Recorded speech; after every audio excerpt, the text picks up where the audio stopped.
ব্যাখ্যার সুযোগ নাই। তো খতামান নবীন আপনার ব্যাখ্যা করে বুঝাইতে চাবে এই সেই, তখন যখন আপনার সাথে পারবে না শেষে বলবে ভাই তোমাদের নবীর পরে আর নবী, আপনি বলবেন হবে না। হ্যাঁ আবার বলবে নবীর পরে, আপনি বলবেন নবী হবে না। বারবার বলবে, আপনি বারবার বলবেন নবীর পরে নবী হবে না, আসবে না, একবারও বলবেন না, বলবেন হবে না। হঠাৎ আপনার সাথে ধোঁকাবাজি করে বলবে ঈসা নবী আসবে, আপনি বলবেন ঈসা নবী আসবে, তবে ঈসা নবী আমাদের নবীর আগে নবী হয়েছেন, নতুন করে নবী হবে না। এই জন্য ধোঁকাবাজ আপনাকে ধোঁকা দিতে বলবে ঈসা নবী আসতে পারলে আমাদের গুরুদাসপুরের অমুকে কেন আসতে পারে না। আপনি বলবেন আমাদের নবীর পরে আর নবী নাই, নবী হয় নাই, হবে না। এই কথা যার বিশ্বাস হবে না তার ঈমান নাই।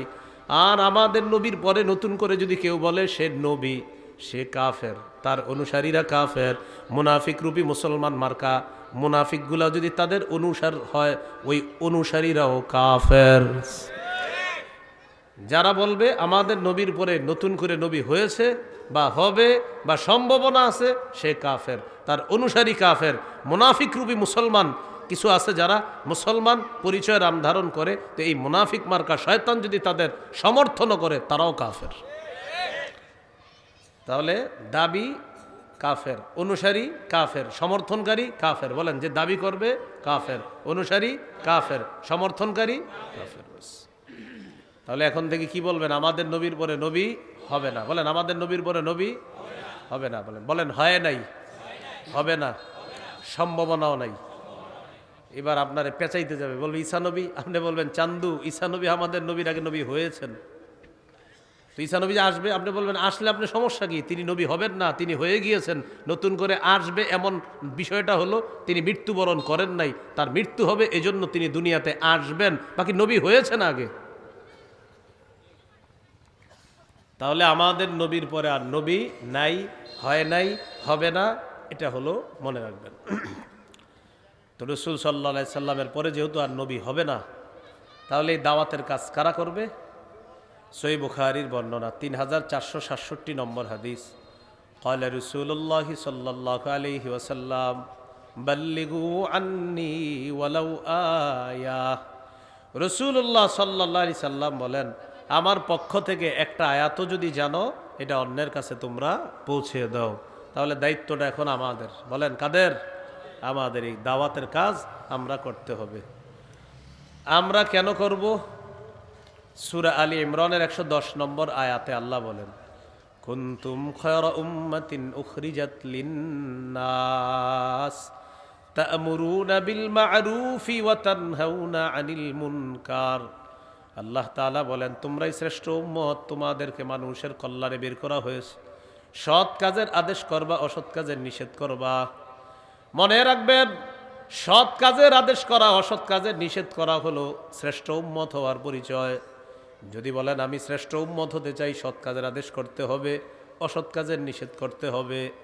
তবে আমাদের সমাজে একটা চরম সত্য কথা হলো, আমরা সৎ কাজের আদেশ অনেক বেশি করি, অসৎ কাজের নিষেধ হ্যাকমতের সাথে এড়িয়ে চলি। কিসের সাথে? হ্যাকমতের অপব্যবহার অনেকে করে, এটা বুঝেও না। যেমন সামনে রমজান মাস, রমজান মাসে রোজা রাখেন ভাই, এটা সবাই বলি, কিন্তু রমজানে যারা বিরিয়ানি বিক্রি করে লাল কাপড় লাগায়, এদেরকে গিয়ে কয়জন বাধা দিছি বলেন? ভাই নামাজ পড়েন বলি, চা দোকানের সামনে যে ছেলেগুলা দাঁড়ায়া ওভারে ওভারে জুয়া খেলে, বলার ভালো হইলে এই ওভারে 10 রান হইতে পারে, খারাপ হইলে এই ওভারে 15 রান হইতে পারে, আর জুয়া খেলে, আর মোবাইলে অ্যাপসের মাধ্যমে যে জুয়া খেলে, এটা কয়জন বাধা দিছে?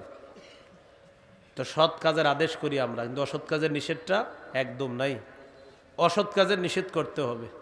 সামনে রমজান, ওলামায়ে কেরামের তত্ত্বাবধানে ইমাম খতিব সবাই মিলেমিশে এলাকায় রমজানের পবিত্রতা নষ্ট হয় এমন কোনো কাজ কর্ম যারা করবে তাদেরকে সরাসরি বাধা দিতে হবে। পারবেন নি ইনশাআল্লাহ? আল্লাহ তৌফিক দান করেন।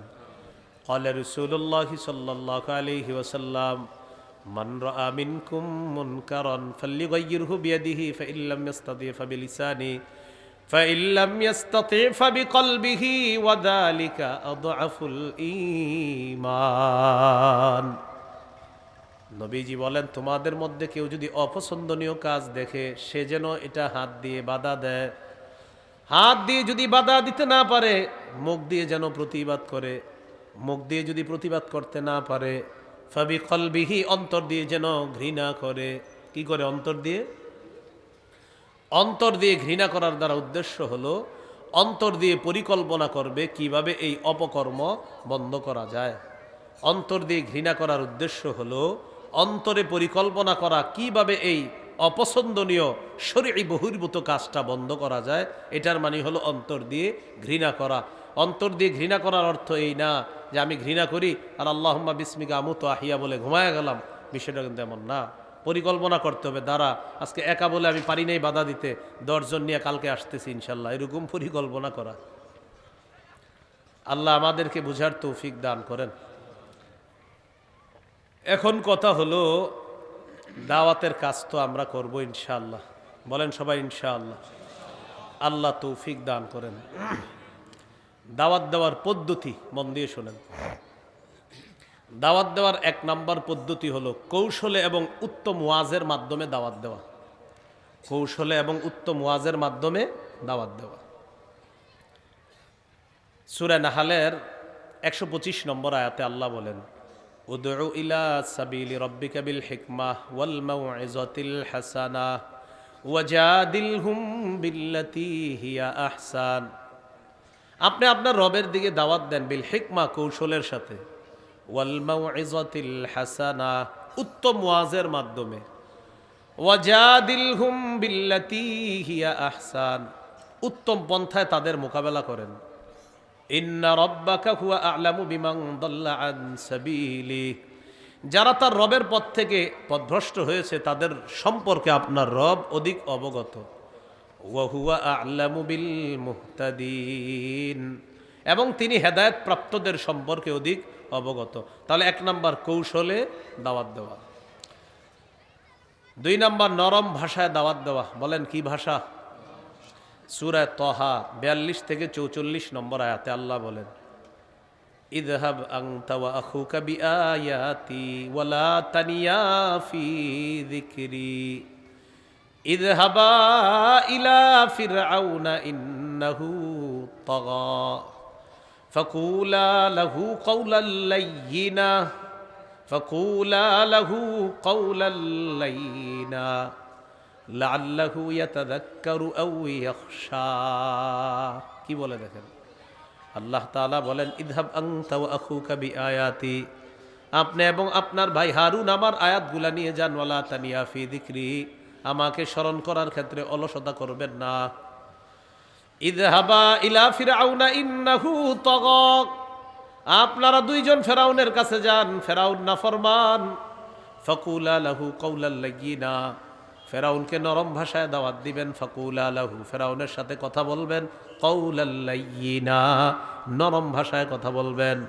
লাআল্লাহু ইয়াতাযাক্কারু আও ইয়াখশা, হয়তো সে উপদেশ গ্রহণ করবে অথবা সে ভয় পাবে।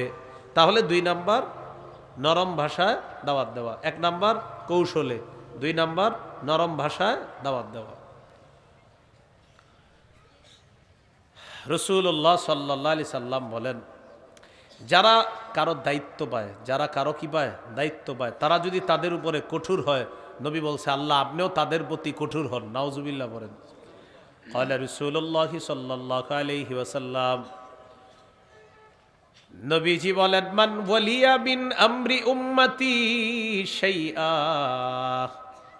আল্লাহকে বললেন, আল্লাহুম্মা মান ওয়ালিয়া মিন আমরি উম্মতি শাইআ ফাশাক্কা আলাইহিম ফাশকুক বিহি, আল্লাহ আমার উম্মতের দায়িত্ব যদি কোনো মানুষ পায়, পাওয়ার পর দায়িত্ব পেয়ে যদি ওই মানুষটা আমার উম্মতের উপর জুলুম করে, নির্যাতন করে, তাদের প্রতি কঠোর আচরণ করে, মাবুদ গো আপনিও তাদের প্রতি কঠোর আচরণ করেন।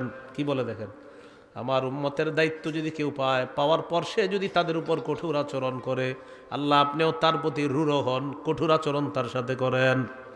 ওয়ামান ওয়ালিয়া মিন আমরি উম্মতি শাইআ ফারাফাকা বিহিম ফারফুক বিহি, আল্লাহ আমার উম্মতের দায়িত্ব পাওয়ার পর কেউ যদি তাদের প্রতি সহনীয় আচরণ করে, সহনশীল হয়, নম্র আচরণ করে, তাদের প্রতি দয়া করে, মাবুদ আমি নবী দোয়া করলাম আপনিও তাদের প্রতি দয়া করেন।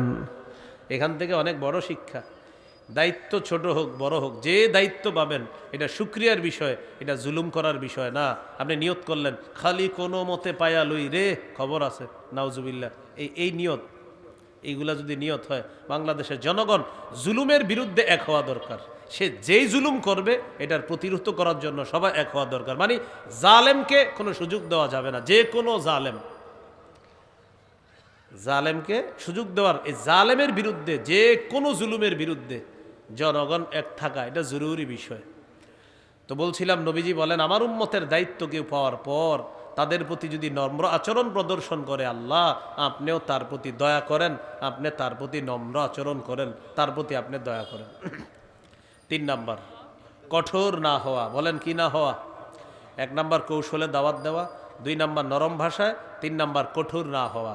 সূরা আলী ইমরান 159 নম্বর আয়াতে আল্লাহ বলেন, ফাবিমা রহমাতিম মিনাল্লাহি লিনতা লাহুম, আল্লাহর রহমতে আপনি তাদের প্রতি নরম হয়েছেন, আল্লাহর রহমতে আপনি তাদের প্রতি নরম হয়েছেন। নবীকে বলতেছে, ওয়ালাউ কুনতা ফাজ্জান, নবী আপনি যদি রূঢ় ভাষী হতেন, গালিজল কলবি, কঠোর হৃদয়ের অধিকারী যদি আপনি হতেন, কি বলে দেখেন, ওয়ালাউ কুনতা ফাজ্জা, নবী আপনি যদি কর্কশ ভাষী হতেন, অথবা আপনি যদি কঠোর হৃদয়ের অধিকারী হতেন, লানফাদ্দু মিন হাউলিক, সাহাবীরা আপনার আশেপাশ থেকে সবাই সরে যাইত।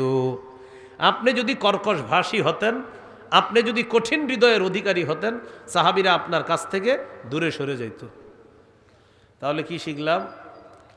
কর্কশ ভাষী না হওয়া, যিনি দায়ী হবেন তিনি কর্কশ ভাষী না হওয়া, তার কঠোর হৃদয়ের অধিকারী না হওয়া।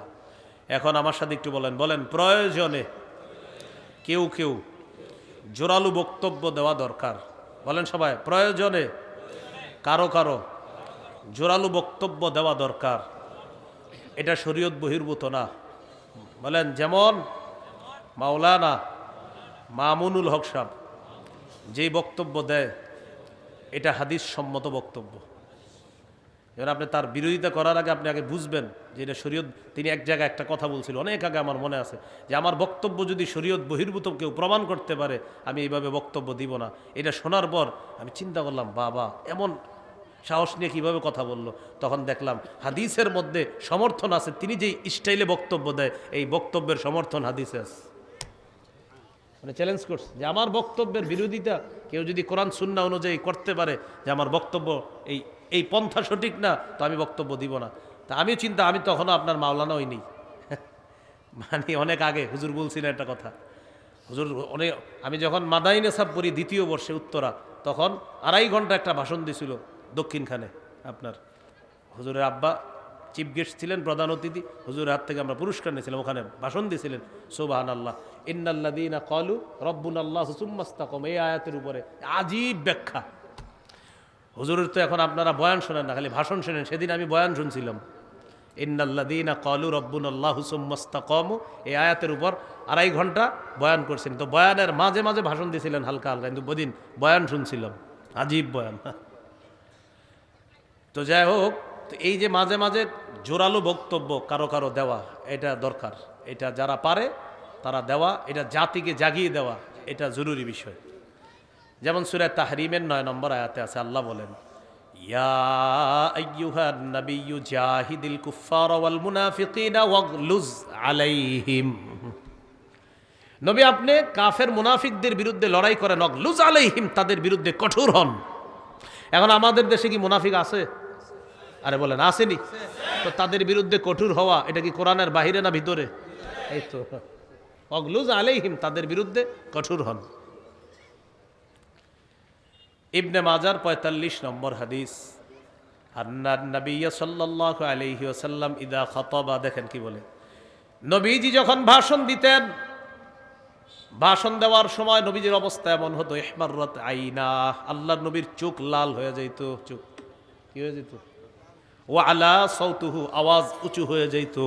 ওয়াশতাদ্দা গদবুহু, প্রচন্ড রাগ হয়ে যাইতেন। কি, আরে মিলান ইহমাররাত আইনাহু, মাঝে মাঝে আল্লাহর নবী এমন জোরালো ভাষণ দিতেন তার চোখ লাল হয়ে যেত। ওয়া আলা সাউতুহু, তার আওয়াজ উঁচু হয়ে যেত। আওয়াজ কি হইতো? আরে আলা সৌতুহুর একদম সরল অনুবাদ, আলা উঁচু হতো, সৌতুহু তার আওয়াজ। তো আওয়াজ উঁচু হওয়ার দলিল আসেনি? না, আপনাদের চেহারা মনে হইতেছে হুজুর এটা কি করেন আপনি? আরে হয়, এটা তো হাদিস। আলা সৌতুহু, আওয়াজ উঁচু হতো, এটার দলিল আসেনি? ওয়াস্তাদ্দা গদবুহু, নবীজির প্রচন্ড রাগ হয়ে যেতেন, গলার রগ ফুলে যেত। তাহলে ভাষণ জোরালো কেউ দেওয়া, আপনি তার বিরোধিতা করার আগে আগে খুঁজবেন যে শরীয়তে এই ভাষণ সমর্থন করে কিনা। যদি সমর্থন করে, আপনি তার বিরোধিতা করতে পারেন না। তার এক ভাষণে একটা জাতি যদি জাগ্রত হয়ে যায়, তাহলে এই জাতীয় কিছু কিছু মানুষ থাকা দরকার যারা পুরা জাতিকে জাগ্রত করে দিতে পারে। তাহলে কি শিখলাম? নবীজি মাঝে মাঝে ভাষণ দিতেন এমনভাবে, আলা সৌতুহু, আওয়াজ উঁচু হয়ে যেত, ইহমাররাত আইনা, চোখ লাল হয়ে যেত রাগে, ওয়াস্তাদ্দা গদবহু, প্রচণ্ড রাগ হইতেন, কান্নাহু মুনজিরু জাইশিন, যেন নবী কোনো দলকে সতর্ক করতেন, এই শোনো, এই শোনো, সতর্ক করতেন কোনো জাতিকে। নবী মাঝে মাঝে এমনভাবে ভাষণ দিতেন। তাহলে আবার শিখেন, তিনটা শিখলাম: কৌশলে দাওয়াত দেওয়া, নরম ভাষায় দাওয়াত দেওয়া, কর্কশ ভাষী না হওয়া, রূঢ় স্বভাবের না হওয়া, প্রয়োজনে মুনাফিকদের বিরুদ্ধে কঠোর হওয়া। কোরআনের সূরা তাহরিমের 9 নম্বর আয়াত, ইবনে মাজার 45 নম্বর হাদিস। প্রয়োজনে মুনাফিকদের বিরুদ্ধে কঠোর হওয়া, এটাও জরুরি, এটা দরকার। আল্লাহ কথাগুলো মনে রাখার তৌফিক দান করেন। এগুলো দাওয়াতের পদ্ধতি, দাওয়াতের ফজিলত। দাওয়াতের 1 নম্বর ফজিলত, যারা দাওয়াত দিবে আল্লাহ কোরআনে তাদেরকে সফল বলে ঘোষণা করছে।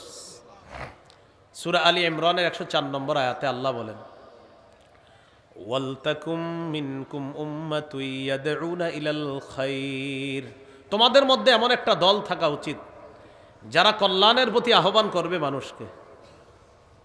ওয়ায়ামুরুনা বিল মা'রুফি ওয়া ইয়ানহাউনা আনিল মুনকার, সৎ কাজের আদেশ করবে, অসৎ কাজের নিষেধ করবে।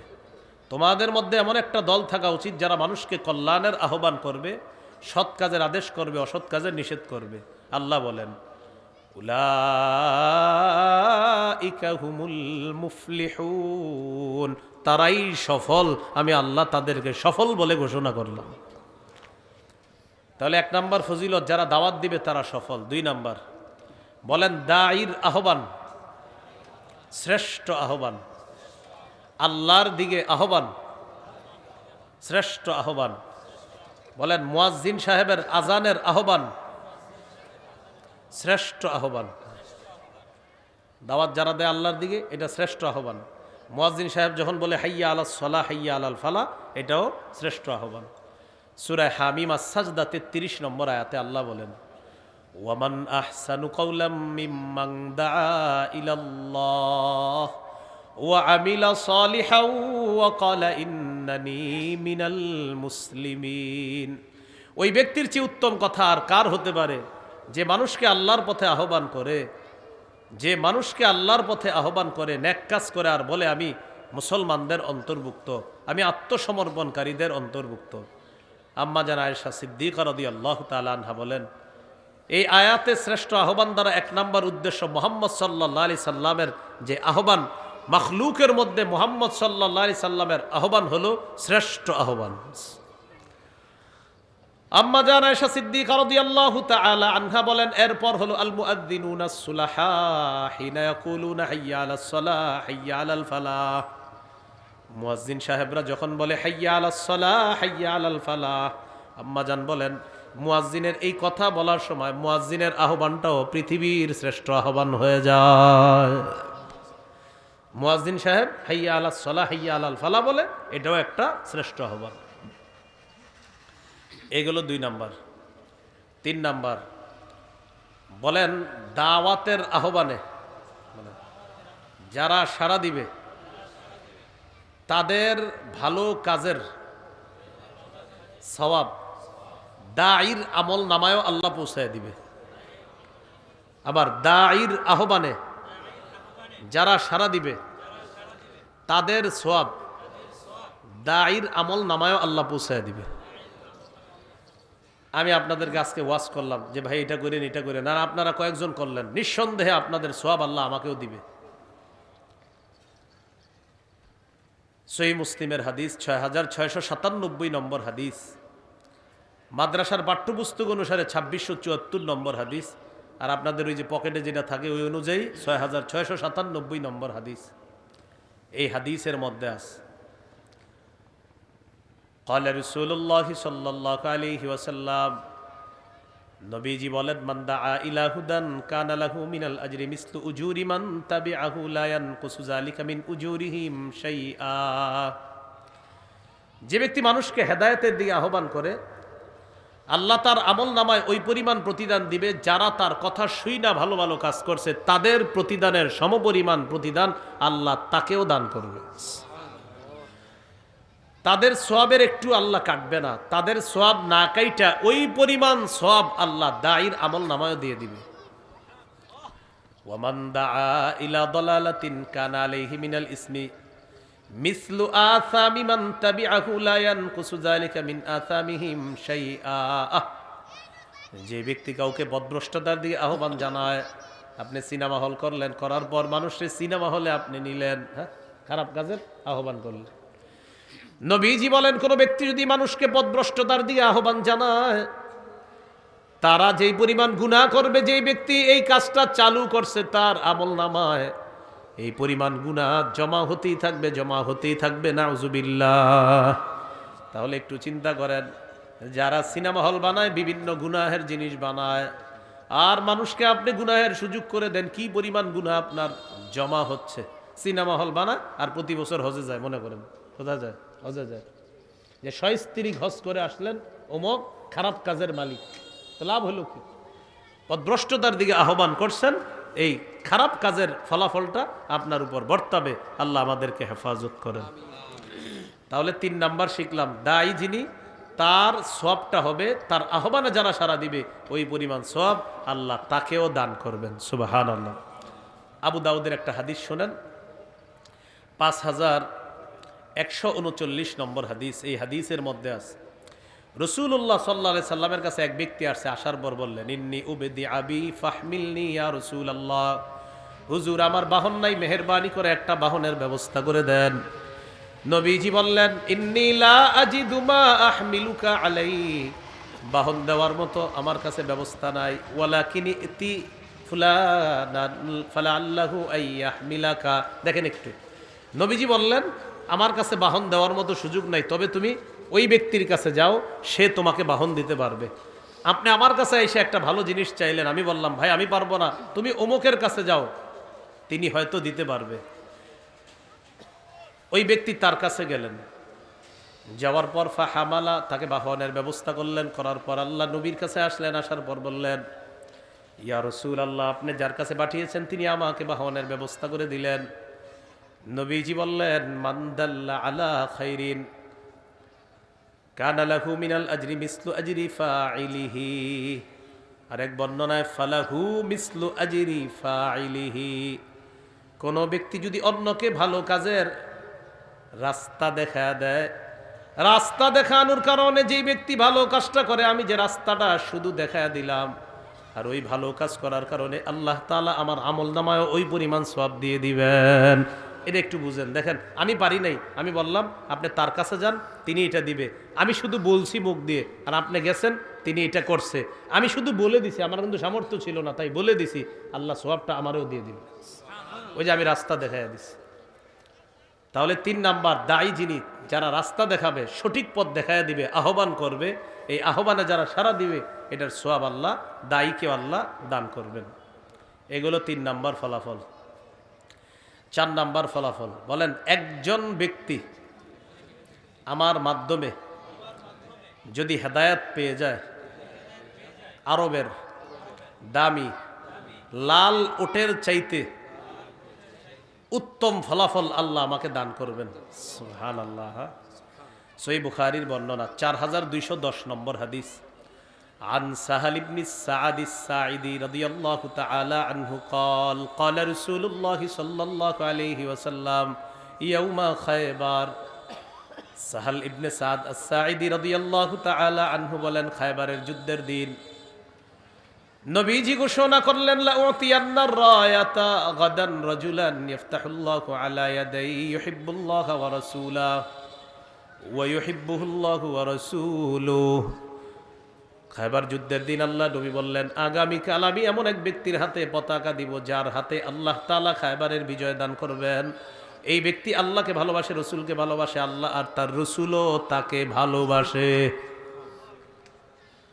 ফাবাতান নাসু ইয়াদুকুনা লাইলাতাহুম, রাতের বেলা সাহাবারা ঘুমায় না, জল্পনায় কাটায় দেয়। আইয়ুহুম ইউতাহা, আরে কারে জানি পতাকাটা আগামীকাল দেওয়া হয়। ফালাম্মা আসবাহান নাস গাদাউ আলা রাসূলিল্লাহি সাল্লাল্লাহু আলাইহি ওয়াসাল্লাম, সকালে নবীর কাছে সবাই আসছে। আসার পর রাসূলুল্লাহ সাল্লাল্লাহু আলাইহি ওয়াসাল্লামের সামনে আসছে। কুল্লুহুম ইয়ারজু আইয়ুতাহা, সবার আশা নবী না জানি পতাকাটা আমাকেই দেয়। বলে নাই কাকে দিবে, বলছে একজনকে দিব। সবাই আসছে, আসার মধ্যে এমন এক ব্যক্তি আসে নাই যারে পতাকাটা নবী দিবে। সুবহানাল্লাহ, সবাই আসছে কিন্তু এমন একজন আসে নাই যারে নবীজি পতাকাটা দিবে। নবীজি বললেন, আইনা আলী ইবনু আবি তালেব, আলী কোথায়? সাহাবীরা জবাব দিলেন, ইয়া রাসূলুল্লাহ হুয়া ইশতাকি আইনাই, আলী চোখে সমস্যা। নবীজি বললেন, আরসিলু ইলাইহি, আলীর কাছে লোক পাঠাও, নিয়ে আসতে বলো আমার কাছে। আসছে, আসার পর ফাবাসাকা রাসূলুল্লাহি সাল্লাল্লাহু আলাইহি ওয়াসাল্লাম ফি আইনাইহি, আলী রাদিয়াল্লাহু তাআলা আনহুর দুই চোখের মধ্যে আল্লাহ নবী থুতু লাগায়া দিস। ওয়া দাআ লাহু, আর দোয়া করছে। সাথে সাথে আলী রাদিয়াল্লাহু তাআলা আনহুর দুই চোখ সুস্থ হয়ে যায়। কাআন লাম ইয়াকুন বিহি ওয়াজাউন, সাহাবীরা বলেন আলীর চোখের দিকে তাকায় মনে হলো জিন্দেগিতে এই চোখে কোনো সমস্যাই হয়নি।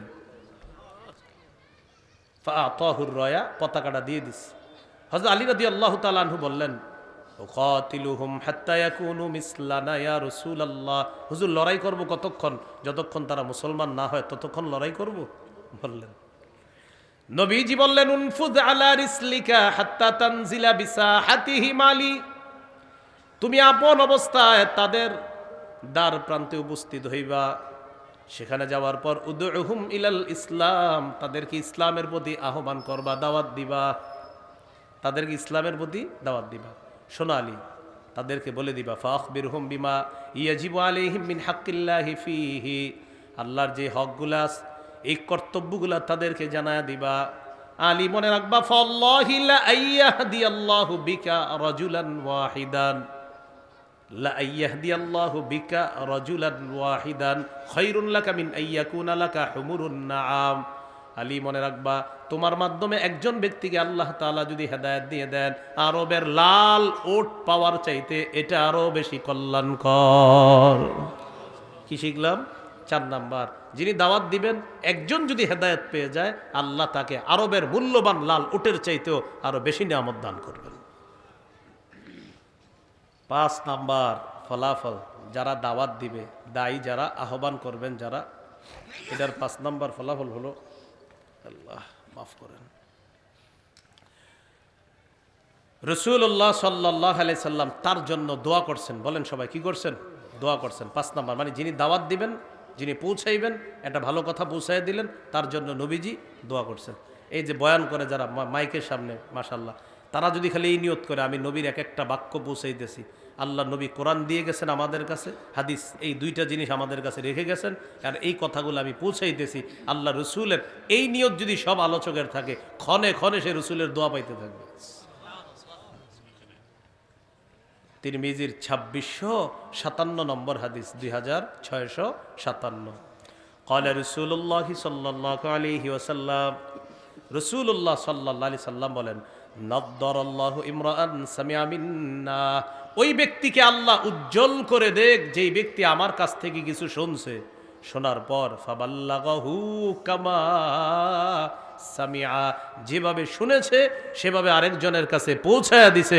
আমি নবী দোয়া করে গেলাম, তাকে যেন আল্লাহ উজ্জ্বল বানায়া দেয়, তাকে যেন আল্লাহ আলোকময় বানায়া দেয়। এগুলো 5 নাম্বার ফজিলত। কয় নাম্বার ফজিলত? 5 নাম্বার। সর্বশেষ কথা, দাওয়াত না দেওয়ার ক্ষতি। বলেন, দাওয়াত না দেওয়ার ক্ষতি। আপনি আপনার পাশে দেখেন একজনে অপরাধ করতেছে, আপনি কিছু বলেন না, থাক করুক। তো কেউ বললো, ভাই আপনি কিছু বলেন না কেন? আরে হের মন চায় করুক, আমার কি। সুদ খাইতেছে আপনার প্রতিবেশী, একদিনও বলেন না সুদ না খাইতে।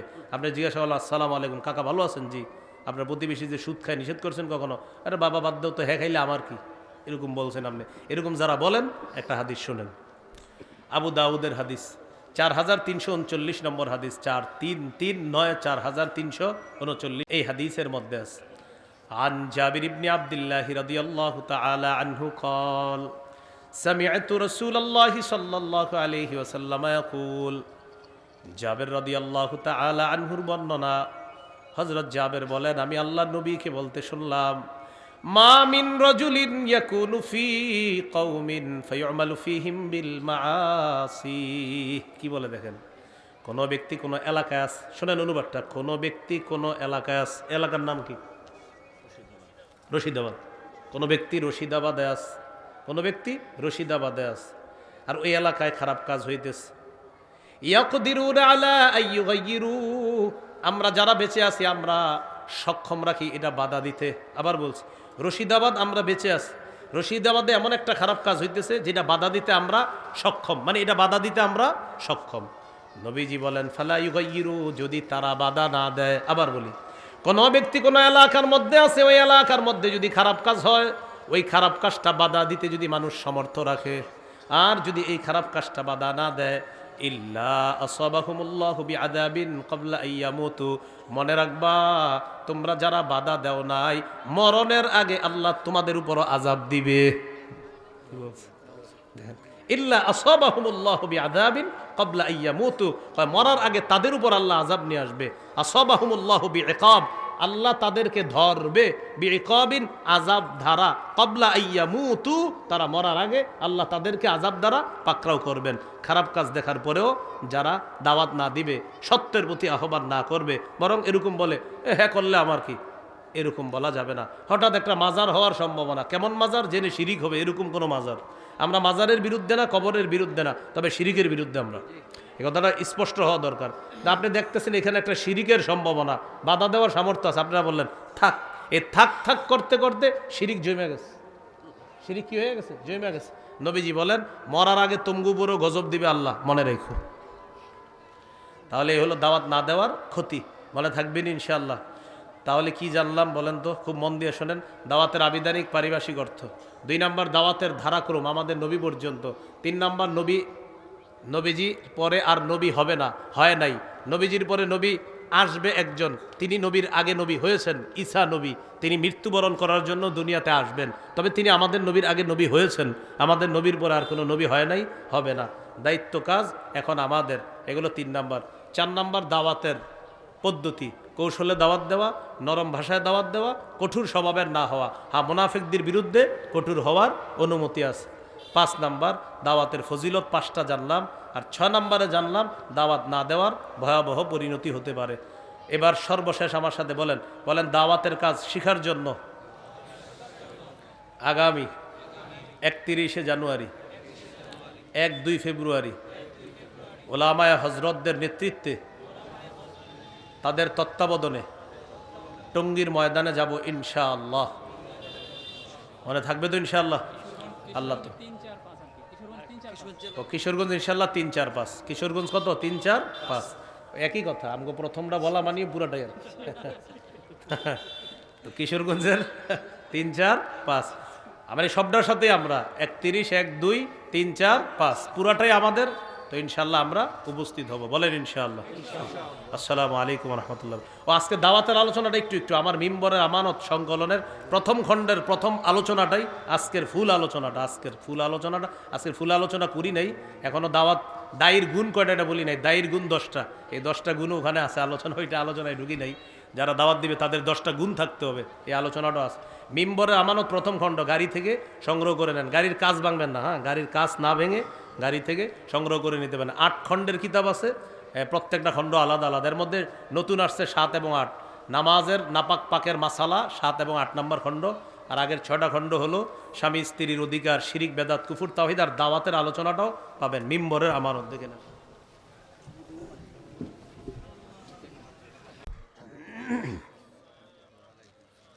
আলহামদুলিল্লাহ আলহামদুলিল্লাহি কাফা ওয়া সালামুন আলা ইবাদিহিল্লাযীনা ইসতাফা।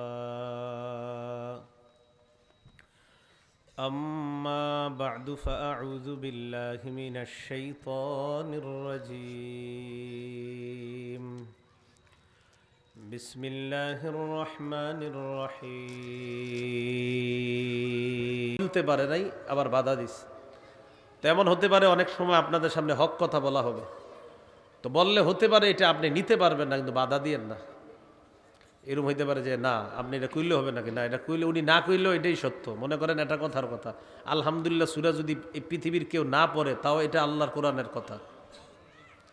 মনে করেন আলহামদুলিল্লাহ সূরা আপনারা রাগ করলেন যে আমরা কেউ পড়বো না, এটা তো কি সমস্যাটা হবে বলেন আপনারা না পড়লে? যদি বলেন আমরা না পড়লে এটা আর কোরআনের সূরা হবে না, নাউজুবিল্লাহ, না এটা তো হতে পারে না। আপনার না পড়লেও এটা কোরআনের সূরা। তো দাওয়াতের কাজ আমরা না করলেও এটা সঠিক, আমরা করলেও এটা সঠিক। যারা করবে তারা সৌভাগ্যবান, যারা না করবে তারা হতভাগা। কোরআন পড়লে যারা পড়বে তারা সৌভাগ্যবান, না পড়বে হতভাগা। কিন্তু কোরআন যে সত্য, এটা আমি আপনি না পড়লেও সত্য, পড়লেও সত্য। বাকি যারা পড়লো সৌভাগ্যবান, যারা পড়লো না হতভাগা। হকের কাজে বাধা দিছে আবুল আহাব, এটা সঠিক হয়নি। তো প্রকাশ্যে দাওয়াতের কাজ শুরু করলেন রসুল সাল্লাল্লাহু আলাইহি সাল্লাম। আত্মীয়দেরকে দিয়েই শুরু করলেন আগে। সহিহ বুখারীর বর্ণনা 2753 নম্বর হাদিস, 2753। قال رسول الله صلى الله عليه وسلم اشتروا أنفسكم فإني لا أغني عنكم من الله شيئا। নবীজি বললেন, ইয়া মাশারা কুরাইশ, ও কুরাইশ সম্প্রদায়, নিজেদেরকে আগুন থেকে বাঁচাও, আল্লাহর আযাব থেকে বাঁচাও। আত্মীয়তার খাতিরে কিয়ামতের ময়দানে আমি নবী মুহাম্মদ তোমাদের কোনো উপকারে আসব না, তোমাদের কোনো কাজে আসব না। ইয়া বনি আব্দি মানাফ ফাইন্নী লা উগনি আনকুম মিনাল্লাহি শাইআ। ও বনু আব্দি মানাফ, নিজেদেরকে আগুন থেকে বাঁচাও, আমি কিন্তু আল্লাহর আযাবের মোকাবেলায় তোমাদের কোনো কাজে আসব না। ইয়া আব্বাস ইবনে আব্দুল মুত্তালিব, নবীর চাচা আব্বাস, নিজেকে আগুন থেকে বাঁচান। ফাইন্নী লা উগনি আনকা মিনাল্লাহি শাইআ। চাচা, আমি আপনার ভাতিজা, আল্লাহর আযাবের মোকাবেলায় আমি আপনার কোনো উপকার করতে পারবো না। ইয়া সফিয়া আম্মাতা রাসূলিল্লাহি সাল্লাল্লাহু আলাইহি ওয়াসাল্লাম, ও নবীর ফুফু সফিয়া, নিজেকে আগুন থেকে বাঁচান, আমি ভাতিজা হিসাবে যদি ঈমান ছাড়া দুনিয়া থেকে যান, আমি কিন্তু আপনার আল্লাহর আযাবের মোকাবেলায় আপনার কোনো উপকার করতে পারবো না। ইয়া ফাতিমাতা বিনতা মুহাম্মাদিন সাল্লাল্লাহু আলাইহি ওয়াসাল্লাম, নবীজি বলেন, ও নবীর মেয়ে ফাতেমা, মুহাম্মদের মেয়ে ফাতেমা সাল্লাল্লাহু আলাইহি ওয়াসাল্লাম, আনকিজি নাফসাকি, নিজেকে আগুন থেকে বাঁচাও। ফাইন্নী লা উগনি আনকি মিনাল্লাহি শাইআ। আল্লাহর আযাবের মোকাবেলায় আমি তোমার কোনো উপকার করতে পারবো না। নিজে আমলের মাধ্যমে, ঈমান পাকাপোক্তের মাধ্যমে নিজেকে আগুন থেকে বাঁচাও। নিকটদের থেকে আল্লাহ রসুল আগে দাওয়াত দিলেন, আযাবের ভয় দেখাইলেন, সতর্ক করলেন নিকটজনদেরকে। এখান থেকে শিক্ষা, দাওয়াতের কাজ যারা আমরা করব, প্রতিবেশীকে দাওয়াত তো দিবই দিব, নিজের ঘরে যারা আছে আশেপাশে তাদেরকে প্রথমে বেশি বেশি দাওয়াত দিতে হবে। তো রসুল সাল্লাল্লাহু আলাইহি সাল্লাম দাওয়াতের কাজ প্রকাশ্যে করতে করতে আল্লাহ রসুল সাল্লাল্লাহু আলাইহি ওয়াসাল্লাম, ওনার পরে আর কোনো নবী হবে না। নবীজি সাল্লাল্লাহু আলাইহি সাল্লামের দায়িত্বটা অন্যরা পালন করতে হবে, যেহেতু নবীজির পরে আর নবী হবে না। সহিহ বুখারীর বর্ণনা 3535 নম্বর হাদিস। قال رسول الله صلى الله عليه وسلم إن مثلي ومثل الأنبياء من قبلي كمثل رجل بنى بيتا فأحسنه وأجمله। নবীজি বলেন, আমার আর আমার পূর্ববর্তী নবীদের দৃষ্টান্ত হলো এমন এক ব্যক্তির মতো, যে ব্যক্তি একটি ঘর বানিয়েছে, সুন্দরভাবে ঘরটা সাজিয়েছে। ইল্লা মাউদিআ লাবিনাতিন ফি জাওিয়া, ঘরের কোনায় একটা ইটের জায়গা ফাঁকা। একটা ঘর বানিয়েছে, ঘরটা সুন্দরভাবে সাজিয়েছে, ঘরের কোনায় একটা ইটের জায়গা ফাঁকা। বলেন আপনারা, ঘর সমাপ্ত নাকি অসমাপ্ত? ফাজাআলান নাসু ইয়াতুফুনা বিহি ওয়া ইয়াজাবুনা লা, মানুষ ঘরটার চারপাশে যায় ঘরটা দেখতে দেখতে, যখন মানুষ ওই ইটের কাছে যায়, যাওয়ার পর দেখে ঘরের কোনায় একটা ইট লাগানো হয় না, মানুষ আশ্চর্য হয়ে যায়। ফাজাআলান নাসু ইয়াতুফুনা বিহি ওয়া ইয়াজাবুনা লা ওয়া ইয়াকুলুনা হাল্লা উদিআত হাযিহিল লাবিনা। মানুষ ঘরের চারপাশে ঘুরে আশ্চর্য হয়ে যায় আর বলে, এই ইটটা কেন লাগানো হলো না? এত সুন্দর একটা ঘর, একটা ইটের জায়গা কেন ফাঁকা? নবীজি বলেন, আনাল্লাবিনা আনা খাতামুন নবিয়িন লা নাবিয়্যা বাদি। শোনো তোমরা, যে ইটটা লাগানো হয় নাই, আমি হলাম সেই ইট। সুবহানাল্লাহ। আদম নবী থেকে ঈসা নবী পর্যন্ত আল্লাহ তাআলা ঘর সাজিয়েছেন, ঘরের কোনো একটা ইটের জায়গা ফাঁকা মানে আমি নবী মুহাম্মদ সাল্লাল্লাহু আলাইহি ওয়াসাল্লাম তখনও আসি নাই। আমাকে আল্লাহ তাআলা দুনিয়াতে পাঠানোর মাধ্যমে ওই ঘরের কোনায় যে ইটের জায়গাটা ফাঁকা, ওই জায়গা আল্লাহ সমাপ্ত করে দিয়ে নবুয়তের ঘরের সৌন্দর্যের সমাপ্ত আমি নবীর মাধ্যমে আল্লাহ করে দিয়েছেন। আনা খাতামুন নবিয়িনা, আমি শেষ নবী। লা নাবিয়্যা বাদি, আমার পরে আর নবী, আমার পরে আর নবী আসবে না। কারা কারা বলছেন? বলেন হবে না। বলেন আমার পরে আর নবী হবে না। বলেন, বলেন আমাদের নবীর পরে আর নবী হবে না।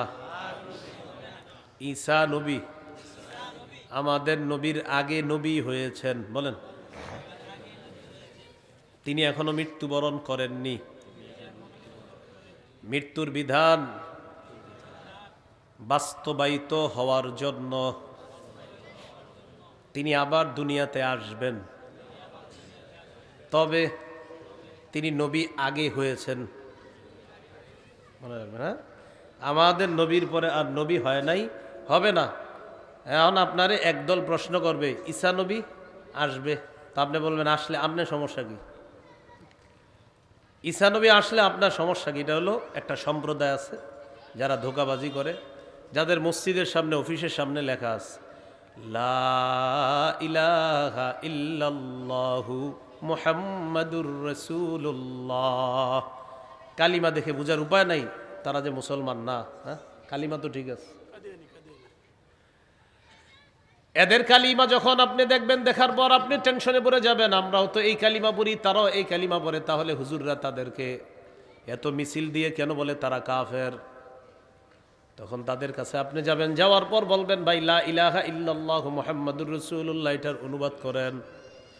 তখন তারা অনুবাদ করবে লা ইলাহা ইল্লাল্লাহ, আল্লাহ ছাড়া কোনো ইলাহ নাই। অনুবাদও ঠিক আছে। মুহাম্মাদুর রাসূলুল্লাহ, মুহাম্মদ সাল্লাল্লাহু আলাইহি ওয়াসাল্লাম আল্লাহর রসুল, অনুবাদ তো ঠিকই আছে। আল্লাহ ছাড়া কোনো ইলাহ নাই, মুহাম্মদ সাল্লাল্লাহু আলাইহি ওয়াসাল্লাম আল্লাহর রসুল, অনুবাদ কি আছে? ঠিক আছে। তাহলে অনুবাদও ঠিক আছে, কালিমাও ঠিক আছে, হুজুররা এদেরকে কেন কাফের বলে? এবার তাকে আপনি বলবেন সূরা আহজাবের 40 নম্বর আয়াতের অনুবাদটা একটু শোনান তো আমাকে। তো পকেটে তো কোরআন আছে বাংলা, ওইটা আপনারা শোনায় দিবে। মা কানা মুহাম্মাদুন আবা আহাদিম মির রিজালিকুম, মুহাম্মদ সাল্লাল্লাহু আলাইহি সাল্লাম তোমাদের কোনো সাবালেক পুরুষের পিতা নন, অনুবাদও ঠিক আছে। ওয়ালাকির রাসূলুল্লাহ, তবে তিনি আল্লাহর রসুল, এতটুকুর অনুবাদও ঠিক আছে। এরপরে ওয়া খাতামান নবিয়িন, এটার অনুবাদ হলো তিনি শেষ নবী। বলেন কি নবী? তখনই থাইমা যাবে, আপনারা বলবে ভাই একটু চা খাইতে আসেন, এইভাবে হাত ধরে বলবে কি একটু চা খাবেন, চলেন। কেন চা কেন খাবো? খাতামান নবিয়িন অর্থ কি সেটা বলেন। বলে একটু চা পান খাইতে খাইতে বলি আমরা। আপনি বলবেন খাতামান নবিয়িন অর্থ মুহাম্মদ সাল্লাল্লাহু আলাইহি সাল্লাম শেষ নবী, বাস এটাই অনুবাদ। আপনি আবার কি শিখাবেন? বলবে এটা একটা ব্যাখ্যা সাপেক্ষে। সাথে সাথে বলবেন ইমাম গাজালি রহমতুল্লাহ আলাইহি বলে দিয়েছেন খাতামান নবিয়িন অর্থ মুহাম্মদ সাল্লাল্লাহু আলাইহি সাল্লাম শেষ নবী।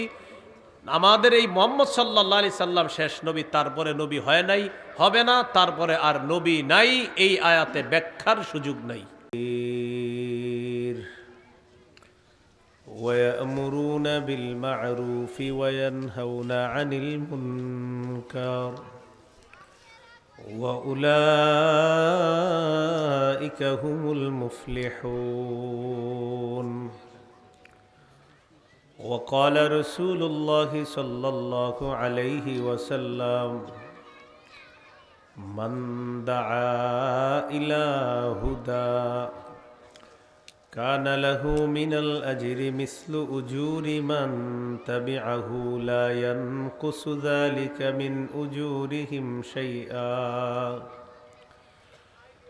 ومن دعا إلى ضلالة كان عليه من الإثم مثل آثام من تبعه لا ينقص ذلك من آثامهم شيئا أو كما قال عليه الصلاة والسلام اللهم صل على محمد وعلى آل محمد كما صليت على إبراهيم وعلى آل إبراهيم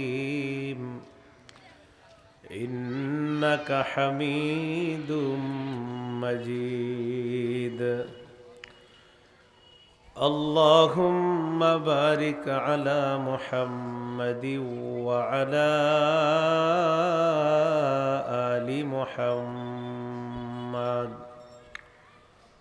كما باركت على إبراهيم وعلى آل إبراهيم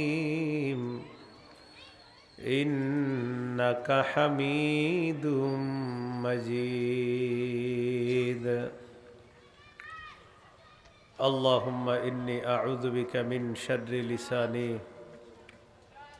ومن شر سمعي ومن شر بصري ومن شر مني প্রত্যয় সমাজ কল্যাণ সংস্থার উদ্যোগে নবম বার্ষিক তফসিরুল কোরআন মাহফিলের সভাপতি হযরত মাওলানা লুৎফুর রহমান সাহেব শেখুল হাদিস আল জামিয়াতুল ইমদাদিয়া কিশোরগঞ্জ, সহ সভাপতি হযরত মাওলানা শামসুদ্দিন সাহেব সাবেক নাজেম বড়বাগ আলিয়া মাদ্রাসা কিশোরগঞ্জ, প্রধান আলোচক মুফতি হাবিবুল্লাহ মাহমুদ কাসিমি ঢাকা, শেখুল হাদিস জামিয়া মাদানিয়া বাড়িধারা ঢাকা,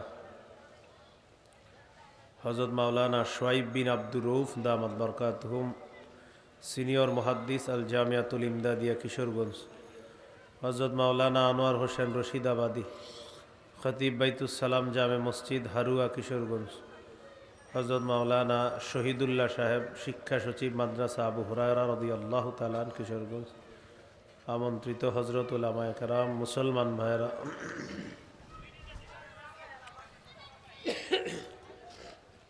আল্লাহ পাক রব্বুল আলামিনের দরবারে শুকরিয়া আদায় করছি। আল্লাহ আমাদেরকে এই মাহফিলে উপস্থিত হওয়ার তৌফিক দান করেছেন বলি আলহামদুলিল্লাহ। আমি আপনাদের সামনে সূরা আলী ইমরানের 104 নম্বর আয়াতে কারিমা তেলাওয়াত করলাম। এই আয়াতে আল্লাহ তাআলা বলেন,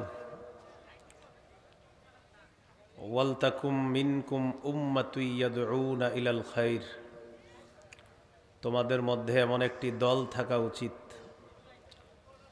যারা কল্যাণের দিকে ডাকবে, আহ্বান করবে, দাওয়াত দিবে।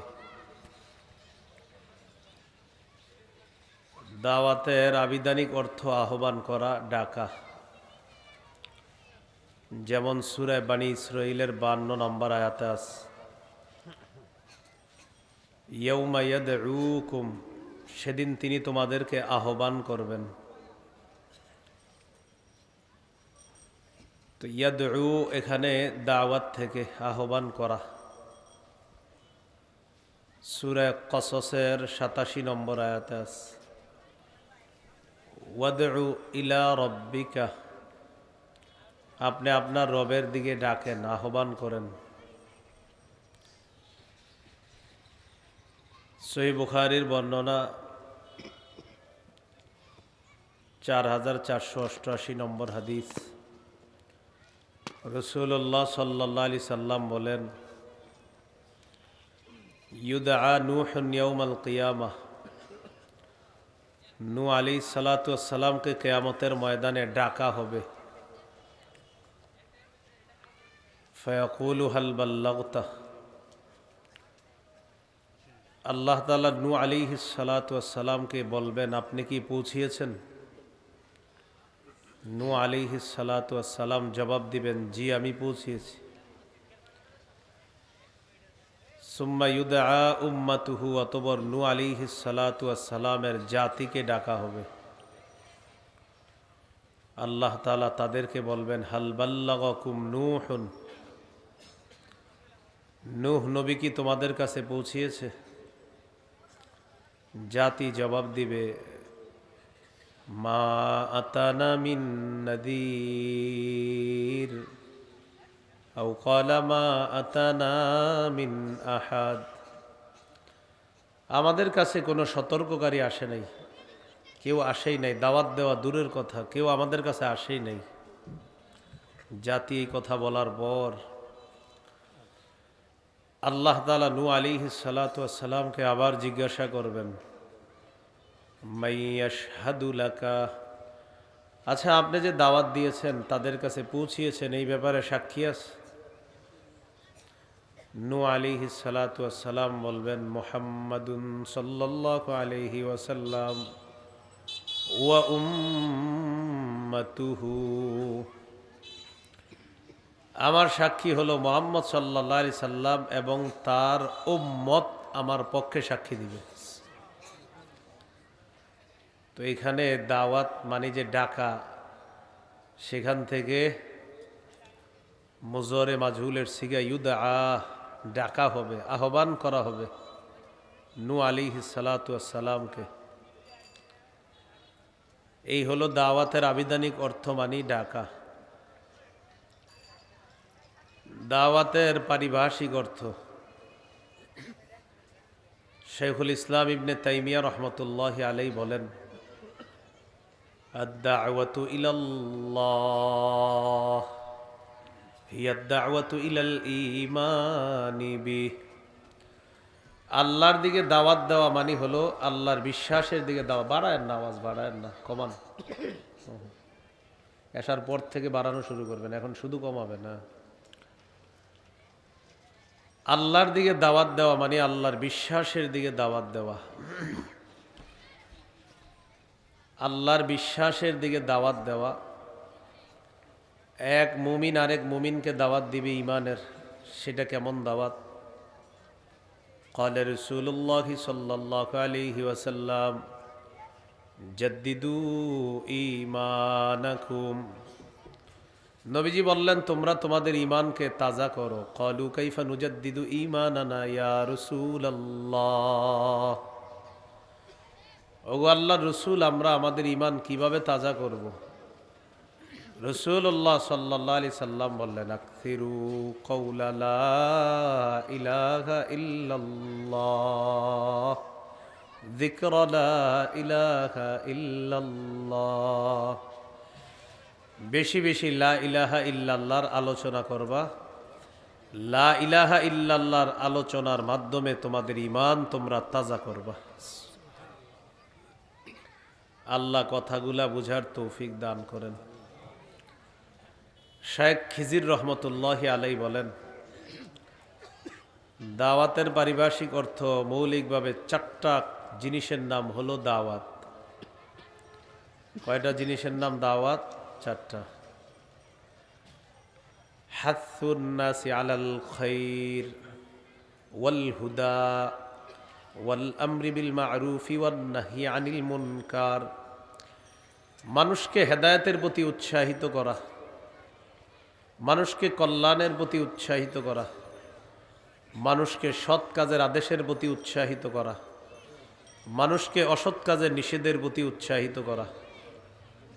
এই চার জিনিসের নাম হলো দাওয়াত। ভাই আপনারা হেদায়েতের উপরে চলবেন, এটা দাওয়াত। ভাই সদা সর্বদা কল্যাণের পথে চলবেন, এটা দাওয়াত। ভাই আপনারা সৎ কাজের আদেশ করবেন, এটাও দাওয়াত। ভাই অসৎ কাজ থেকে নিষেধ করবেন, এটাও দাওয়াত। এই হলো দাওয়াতের পারিভাষিক অর্থ। দাওয়াতের ধারাক্রম দাওয়াত আদম আলাইহিস সালাতু ওয়াস সালাম থেকে আমাদের নবী পর্যন্ত যেইভাবে দাওয়াতের ধারাটা চলে এসেছে, আদম আলাইহিস সালাতু ওয়াস সালাম তিনি যখন দুনিয়াতে ছিলেন তখন একত্ববাদের বিশ্বাসী ছিল সবাই। এরপরে আস্তে আস্তে মানুষের মাঝে যখন শিরিক শুরু হলো, তখন আল্লাহ তাআলা শরীয়ত দিয়ে একজন নবী পাঠাইলেন, তার নাম নূহ আলাইহিস সালাতু ওয়াস সালাম। বিধান দিয়ে কোনটা সঠিক কোনটা বেঠিক নূহ আলাইহিস সালাতু ওয়াস সালাম দাওয়াত দিতে থাকলেন। এইভাবে হুদ আলাইহিস সালাম, সালেহ আলাইহিস সালাম, শুআইব আলাইহিস সালাতু ওয়াস সালাম তারা পর্যায়ক্রমে দাওয়াত দিলেন। সূরা আরাফের 65 নম্বর আয়াতে আল্লাহ বলেন, ওয়া ইলা আদিন আখাহুম হুদা فقال يا قوم اعبدوا الله ما لكم من إله غيره। আমি আদ জাতির নিকট হুদ নবীকে পাঠাইলাম। তিনি বললেন, হে আমার সম্প্রদায়, তোমরা আল্লাহর ইবাদত করো, তিনি ছাড়া কোনো ইলাহ নাই। সূরা আরাফের 73 নম্বর আয়াতে আছে, ওয়া ইলা সামুদ আখাহুম সালিহা فقال يا قوم اعبدوا الله ما لكم من إله غيره। আমি সামুদ জাতির নিকট তাদের ভাই সালেহ আলাইহিস সালাতু ওয়াস সালামকে পাঠাইলাম। তিনি তাদেরকে দাওয়াত দিলেন, ইয়া কওমি ইবুদুল্লাহ মা লাকুম মিন ইলাহিন গায়রু। হে আমার সম্প্রদায়, তোমরা আল্লাহর ইবাদত করো, তিনি ছাড়া কোনো ইলাহ নাই। সূরা আরাফের 85 নম্বর আয়াতে আল্লাহ বলেন, ওয়া ইলা মাদিয়ানা আখাহুম শুআইবা فقال يا قوم اعبدوا الله। মাদিয়ানবাসীর নিকট শুআইব নবীকে পাঠাইলাম। তিনি তাদেরকে দাওয়াত দিলেন, হে আমার সম্প্রদায়, তোমরা আল্লাহর ইবাদত করো, তিনি ছাড়া কোনো ইলাহ নাই। এইভাবে আস্তে আস্তে ঈসা আলাইহিস সালাতু ওয়াস সালাম পর্যন্ত, ঈসা নবীর পর লম্বা সময় গ্যাপ, তারপর আল্লাহ তাআলা সর্বশেষ নবী খাতামুল আম্বিয়া ওয়াল মুরসালিন মুহাম্মাদুর রাসূলুল্লাহ সাল্লাল্লাহু আলাইহি সাল্লামকে আল্লাহ পাঠাইলেন। নবুয়ত প্রদান করলেন, নবুয়তের প্রকাশ ঘটাইলেন। রাসূলুল্লাহ সাল্লাল্লাহু আলাইহি সাল্লামকে আল্লাহ হুকুম করলেন। সূরা মাঈদার 67 নম্বর আয়াতে আল্লাহ বলেন, ইয়া আইয়ুহার রাসূলু বাল্লিগ মা উনজিলা ইলাইকা মির রাব্বিক। রাসূল, আপনি তাবলীগ করেন, আপনি প্রচার করেন, মা উনজিলা ইলাইকা মির রাব্বিক, আপনার রবের পক্ষ থেকে যা আপনার কাছে অবতীর্ণ করা হয়েছে তা আপনি প্রচার করেন, আপনি তাবলীগ করেন। ওয়া ইল্লাম তাফআল ফামা বাল্লাগতা রিসালাতা। আপনি যদি প্রচারের কাজ না করেন, তাহলে আপনি আপনার রবের দায়িত্ব পালন করেননি, পৌঁছাননি বলে বিবেচিত হবেন। দাওয়াতের কাজ শুরু করলেন, প্রচারের কাজ রাসূল সাল্লাল্লাহু আলাইহি সাল্লাম শুরু করলেন। নবীজি সাল্লাল্লাহু আলাইহি ওয়াসাল্লাম গোপনে দাওয়াত দিলেন। গোপনে দাওয়াত দেওয়ার পর আল্লাহ তাআলা সূরা শুআরার 214 নম্বর আয়াতের মাধ্যমে নবীজিকে আল্লাহ বললেন প্রকাশ্যে দাওয়াত দেওয়ার জন্য। সূরাতুশ শুআরার 214 নম্বর আয়াত হলো, ওয়া আনদির আশীরাতাকাল আকরাবিন। নবী, আপনি আপনার নিকট আত্মীয়দেরকে ভয় দেখান, আযাবের ভয় দেখান, সতর্ক করেন। এই আয়াত নাজিল হওয়ার পর সহিহ বুখারীর বর্ণনা 4770 নম্বর হাদিস, সাঈদা রাসূলুল্লাহ সাল্লাল্লাহু আলাইহি ওয়াসাল্লাম আলাস সাফা। সাফা পাহাড়ের উপরে রাসূল সাল্লাল্লাহু আলাইহি সাল্লাম আরোহণ করলেন। আরোহণ করার পর নবীজি বিভিন্ন গোত্রকে ডেকে ডেকে বলতে লাগলেন, ইয়া বানি আদিগিন, ইয়া বানি ফিহরিন, লিবতুনি কুরাইশ, কুরাইশের বিভিন্ন এলাকার নাম ধরে ধরে নবীজি পাহাড়ের উপর থেকে তাদেরকে ডাকতে শুরু করলেন। ফাজাআ আবু লাহাবিন ওয়া কুরাইশ, আবু লাহাব আসলো, কুরাইশরা আসলো। ফাজাআল আর-রাজুলু ইযা লাম ইয়াস্তাতি আন ইয়াখরুজা আরসালা রাসূলান লিয়ানজুরা মা হুয়া, যে ব্যক্তি নিজে যেতে পারল না সে আরেকজনকে পাঠায়া দিল, দেখো তো মোহাম্মদ কি বলে, এটা জানার জন্য আরেকজনকে পাঠায়া দিল। আল্লাহ, সবাই আসলো মাঠের মধ্যে। রাসূল সাল্লাল্লাহু আলাইহি সাল্লাম পাহাড়ের উপরে। নবীজি তাদেরকে লক্ষ্য করে বললেন, আরাআইতাকুম লাউ আখবারতুকুম আন্না খাইলান বিল ওয়াদি তুরিদু আন তুগীরা আলাইকুম আকুনতুম মুসাদ্দিকিয়া, আমি যদি তোমাদেরকে বলি এই পাহাড়ের পিছনে একদল শত্রু সেনা অপেক্ষা করতেছে যারা তোমাদের উপর অতর্কিত হামলা চালাবে, তোমরা কি আমার কথা বিশ্বাস করবা? এটা বুখারীর 4770 নম্বর হাদিস, 4972 নম্বর হাদিসে আছে। عن عبد الله بن عباس رضي الله تعالى عنهما أن رسول الله صلى الله عليه وسلم خرج إلى البطحاء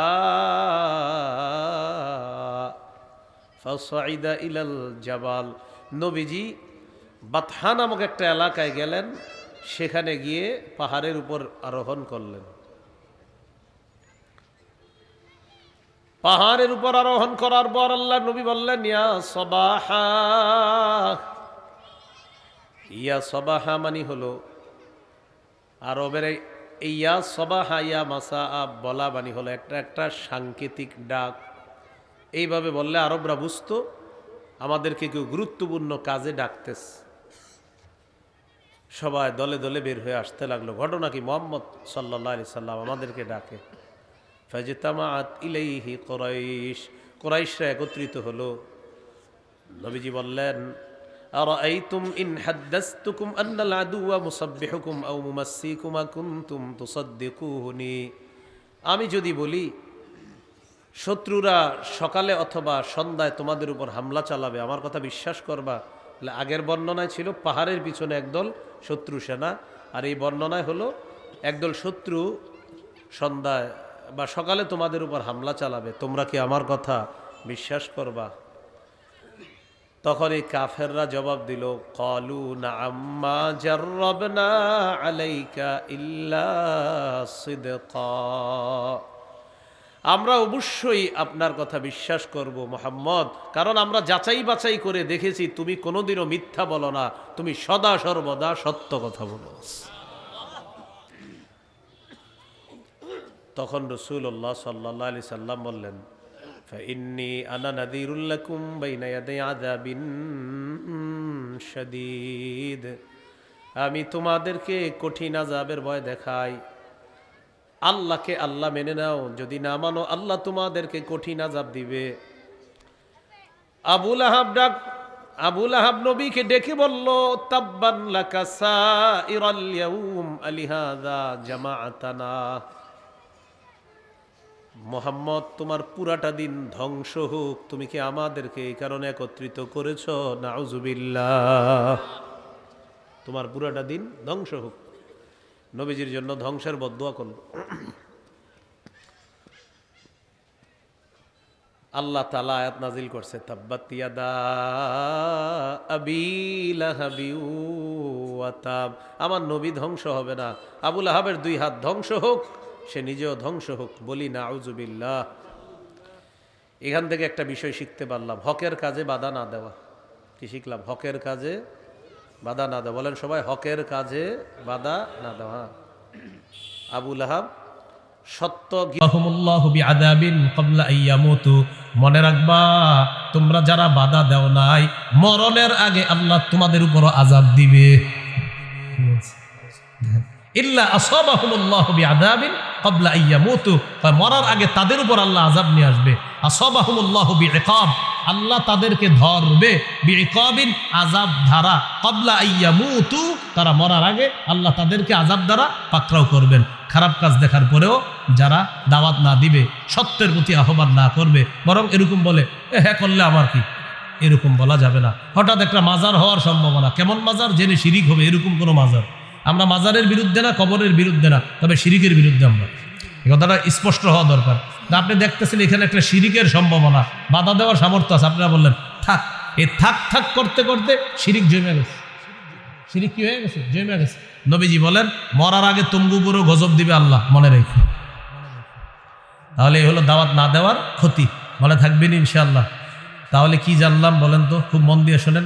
দাওয়াতের আবিধানিক পারিভাষিক অর্থ, 2 নম্বর দাওয়াতের ধারাক্রম আমাদের নবী পর্যন্ত, 3 নম্বর নবীজি পরে আর নবী হবে না, হয় নাই। নবীজির পরে নবী আসবে একজন, তিনি নবীর আগে নবী হয়েছেন, ঈসা নবী। তিনি মৃত্যুবরণ করার জন্য দুনিয়াতে আসবেন, তবে তিনি আমাদের নবীর আগে নবী হয়েছেন। আমাদের নবীর পরে আর কোনো নবী হয় নাই, হবে না। দায়িত্ব কাজ এখন আমাদের, এগুলো 3 নম্বর। 4 নম্বর দাওয়াতের পদ্ধতি, কৌশলে দাওয়াত দেওয়া, নরম ভাষায় দাওয়াত দেওয়া, কঠোর স্বভাবের না হওয়া। মুনাফিকদের বিরুদ্ধে কঠোর হওয়ার অনুমতি আছে। 5 নম্বর দাওয়াতের ফজিলত 5টা জানলাম। আর 6 নম্বরে জানলাম দাওয়াত না দেওয়ার ভয়াবহ পরিণতি হতে পারে। এবার সর্বশেষ আমার সাথে বলেন দাওয়াতের কাজ শিখার জন্য